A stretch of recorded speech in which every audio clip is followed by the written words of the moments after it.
Como a impressão 3D mudou a vida dessa cachorrinha. So, this is Cleo, and as you can probably immediately tell, Cleo is an awesome dog. She's one of the nicest dogs I've ever met. She loves people, anyone that'll give her any food. She's pretty classic dog stuff, and she also happens to be missing her right leg. She was found on Pet Finder after she spent some time as a stray in Oklahoma with injuries from unknown causes. Now, hanging out with Cleo and just playing with her, like, you'd almost forget, like, you wouldn't even know that she's missing a leg because she's just running around, chasing stuff, playing fetch, loves... Playing fetch. Playing fetch é isso aqui, ó. Playing é de brincar, né? Brincando de fetch. Fetch é quando você faz aquele jogo com o cachorro que você joga um brinquedo, ele busca e traz para você, né? Então, essa brincadeira de jogar um negócio, ele vai lá e pega e traz para você, eles chamam de fetch. Então, playing fetch é brincando disso. Brincando de fetch. Playing fetch. Ó, vamos escutar de novo. Missing a leg because she's just running around, chasing stuff, playing fetch, loves being outdoors, all that classic dog stuff. But although she appears super healthy now, dogs that are missing limbs and any pets that are missing limbs are actually more likely to have things like arthritis and joint problems in their other limbs later in life because they're compensating for the missing limb. So she's running around being awesome now, but it would be ideal for her long term to be supported. So that's where this company called 3D Pets comes in. So they reached out and they were telling me they have a particularly high-tech solution to the problem and asked if I basically wanted to go see it. And it turns out it is pretty sick. Ó, só uma coisa. Doentio, né? Sick vem de doença.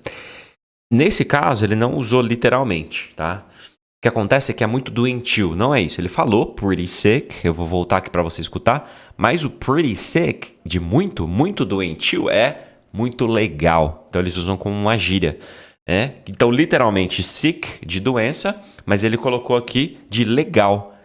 Pretty sick. É muito da hora, é muito massa, é muito legal. Né? É uma gíria.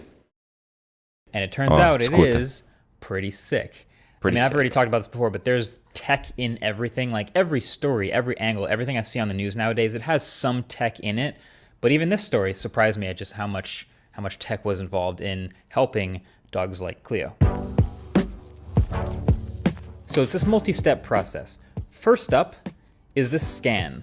So the pet comes into their studio, which is actually in New Jersey, pretty close to our video studio, and they actually use a smartphone to 3D scan the animal. So the idea is to take a few scans. They actually use the iPhone's LiDAR scanner or use the True Depth camera system or both.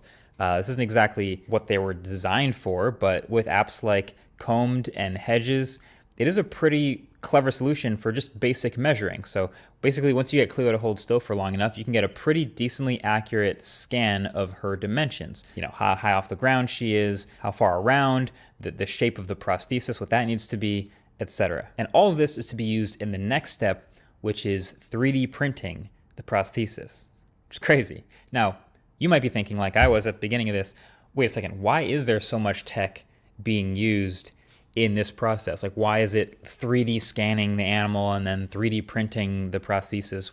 What's going on here? And the real answer, as they explained it to me, basically is because every single animal's situation is a little bit different.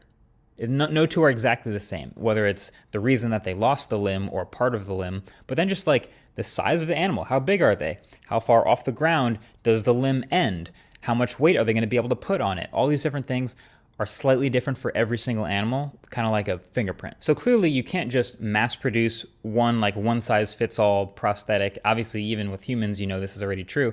But the idea is you want it to be as custom and bespoke and comfortable for every single animal as possible. So this 3D printing process allows for rapid reiteration and making a couple different versions till you get it exactly right. And so this is why they're doing it this way. 3D Pets in particular, they've worked with over 300 different animals so far at their studio. They actually start with a candidacy form on their website, but then once they get going, they have a ton of options. To date, they've done many dogs as pets, but also some ducks, a tortoise, a pig. They had a goat recently that was missing part of its skull that didn't form properly, and you know, goats like to use their heads for stuff, obviously, so they made a helmet for him. And one elephant leg recently.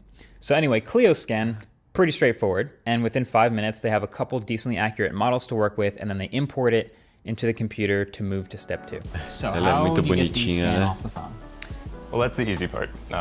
We get the scan off the phone onto our web portal, which we're able to bring into a custom design software here, where that's really where the magic happens, right? Where we're able to take a design and really mold it to the 3D scan of each pet so that we can make sure everything's fitting perfect. So this is Cleo's scan Right.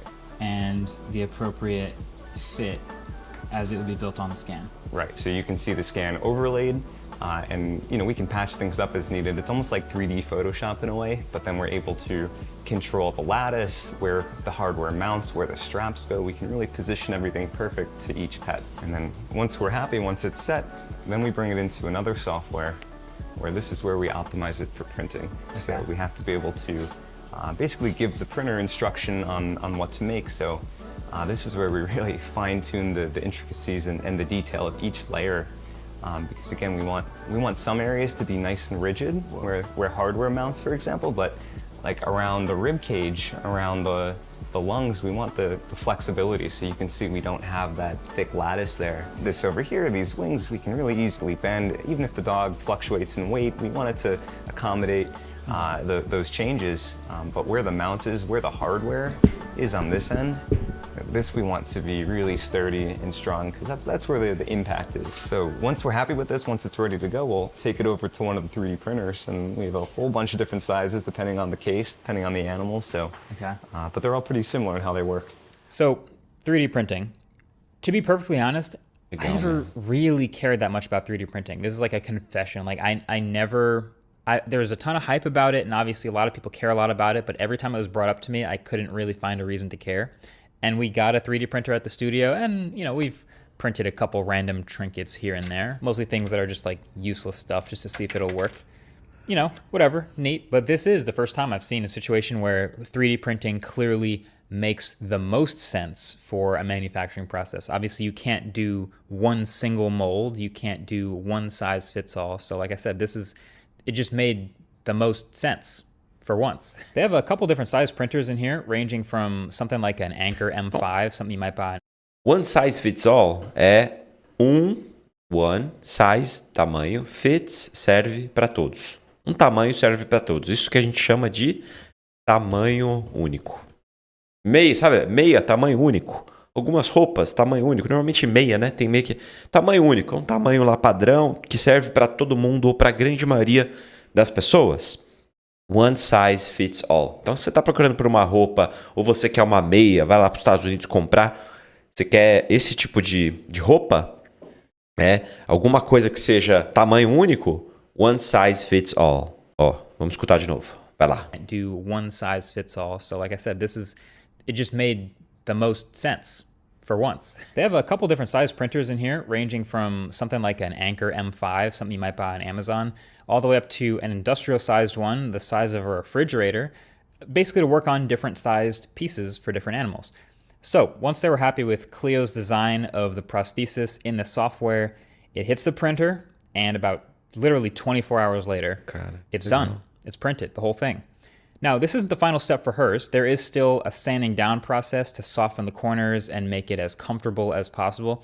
And also in 3D printing, there's commonly these support pieces that you get when you print oddly shaped objects that need to be cut off. And they're actually working on ways to melt that down and use it in other things like wheels or feet, so they can actually be resourceful about that as well.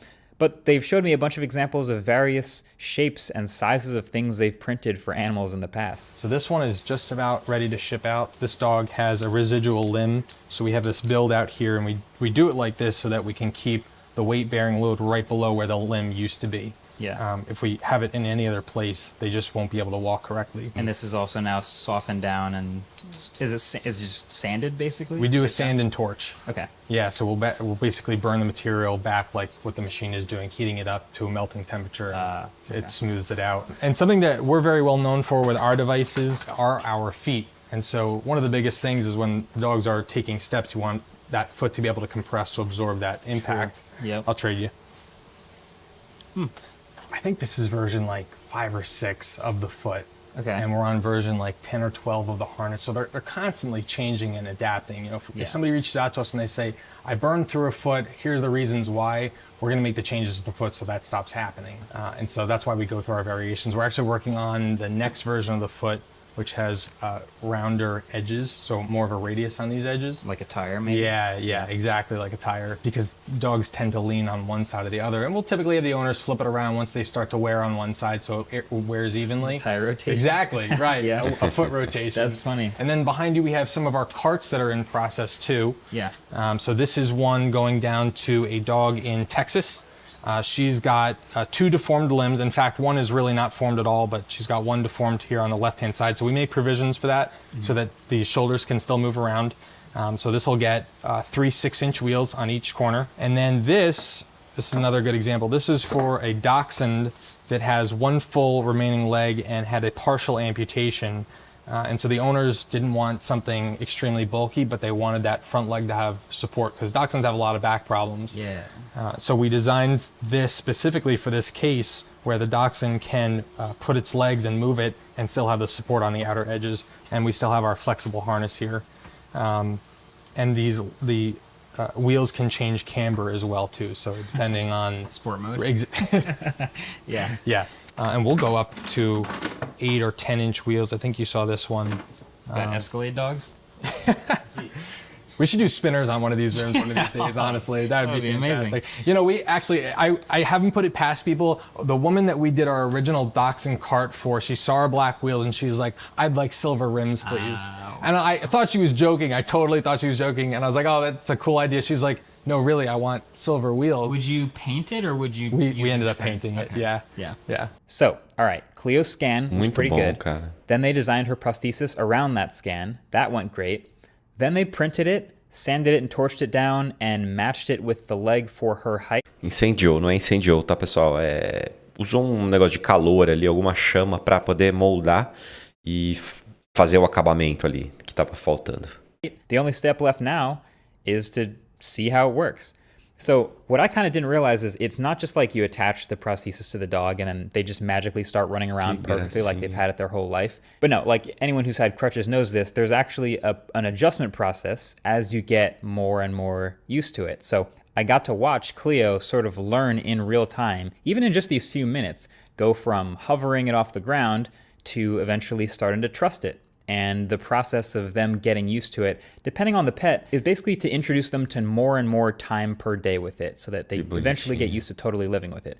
Maybe 20 minutes a day at the beginning, then it's an hour a day, then 2 hours a day, and you slowly see them start to remap their muscle memory and unlearn walking without the limb and really trust it and depend on it by the end. So at the end of the day, I thought this was super cool, and it's a huge win for pets like Cleo, and it's also super cool that it's enabled by tech that feels relatively accessible, like the phone in our pocket, a computer app, 1 or 2 pieces of software, and then 3D printers, like all things that we can get started with. That's how they got started with building this studio in New Jersey and actually helping so many pets. And they actually now will continue to evolve this. There's other places around the country and the world doing the same sort of thing, but you know, they potentially can do remote creations for pets that don't come to the studio, but they get to like send a mold in and then build a prosthesis for other animals they don't even get to see.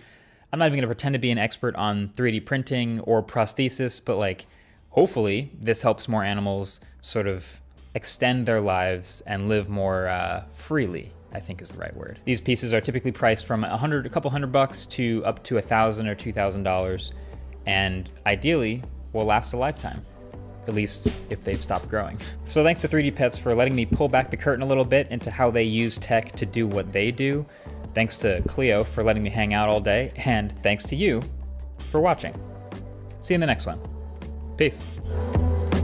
E se esse conteúdo te ajudou, deixa o seu like e se inscreva no canal se você ainda não é inscrito, porque assim você me ajuda bastante, tá bom? Vejo você no próximo vídeo. Um abraço.